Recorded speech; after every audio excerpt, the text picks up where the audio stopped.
இந்த கதையின் முடிவு நீங்க எதிர்பார்க்கவே முடியாது. ஒரு நாள் ஒரு அழகான காட்டில் ஒரு குட்டி மரவெட்டிக்காரன் மரம் வெட்டி கொண்டிருந்தான். அப்படியே திடீர்னு அவன் கோடாரி ஆற்றுல விழுந்து போச்சு. அவன் ரொம்ப கவலைப்பட்டு அழுதுகிட்டு இருக்கும்போது ஒரு ஒளியோட தேவதை அவன் முன்னாடி தோன்றினாள். தேவதை கேட்டாங்க, இதுதான் உன் கோடாரியா? பொன்னால ஆன கோடாரி காட்டினாங்க.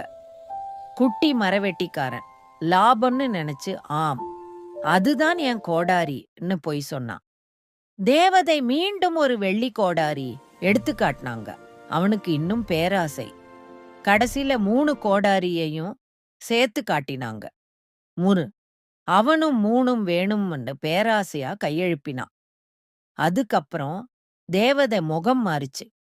பேராசைக்கு தண்டனை வேண்டும்னு சொல்லிட்டு ஒளியோடு மறைந்தாங்க. மரவெட்டிக்காரன் அதிர்ச்சியா திரும்பி பார்த்தான். ஆசையா கேட்ட 3 கோடாரியும் போச்சு. அவனுக்கு இருந்தது அவன் பழைய பழைய பழுதான கோடாரி மட்டும். அவன் மனசுல ஒரு பாடம் மட்டும், பேராசையின் முடிவு நல்லதா இருக்காது.